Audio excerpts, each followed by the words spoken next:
So you think your English is pretty good, right?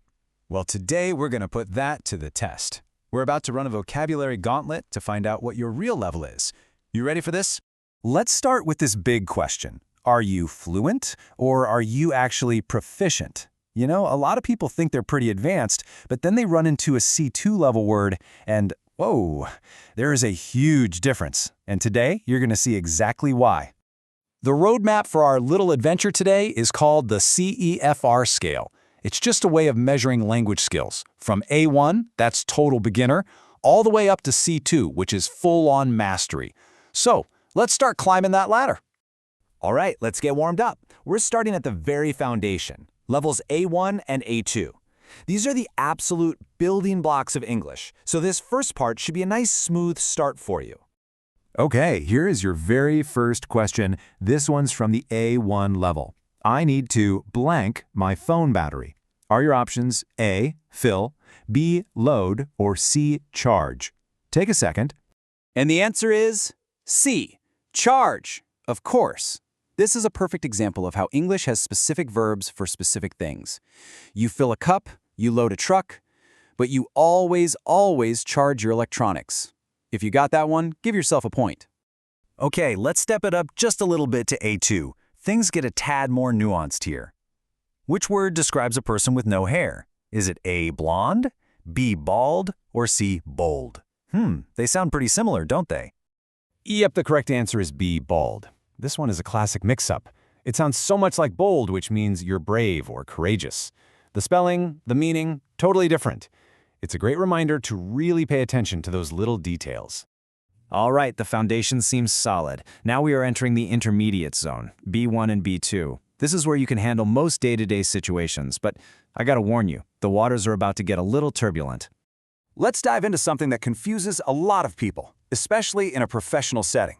Which word means to quit a job? Is it retire, resign, or fire? And the answer is B, resign. This distinction is so important. You see, you retire when you decide to stop working for good, usually when you get older, but you resign from one specific job. And getting fired, well, that's when somebody else makes the decision for you. Okay, this next one is a great test. Let's complete this very common phrase. I need to blank an appointment with a doctor. Should it be do, make, or take? This tests something really cool called collocations. The answer is B, make. We always make an appointment.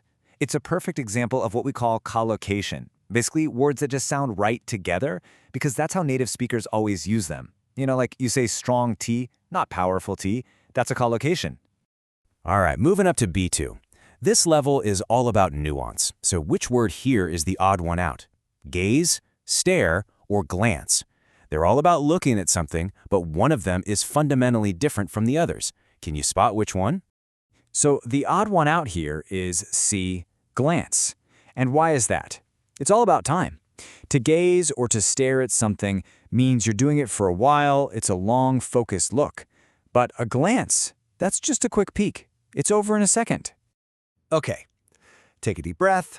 You made it through the intermediate zone.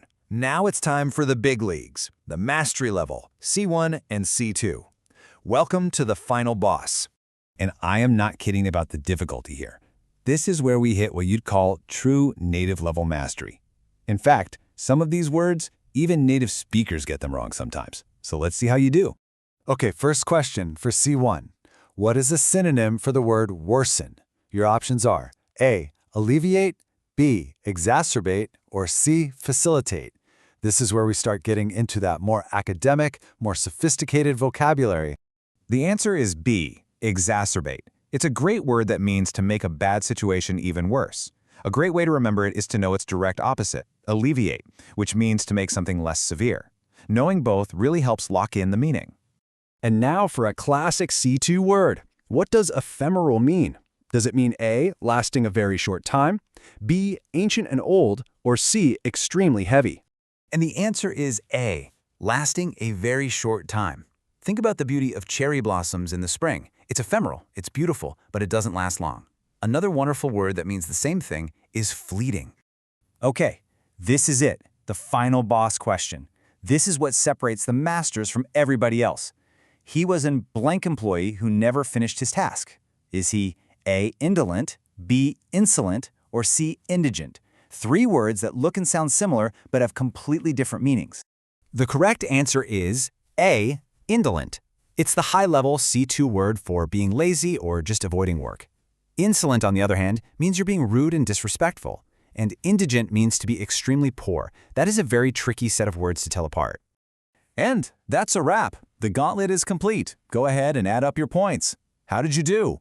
Out of 9 questions, what was your final score? Go on, let us know what level you reached. But you know, a high score is really just the beginning, isn't it? It kind of leaves us with a much bigger question to chew on.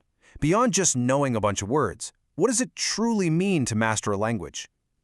Definitely something to think about. Thanks for taking the challenge with us today.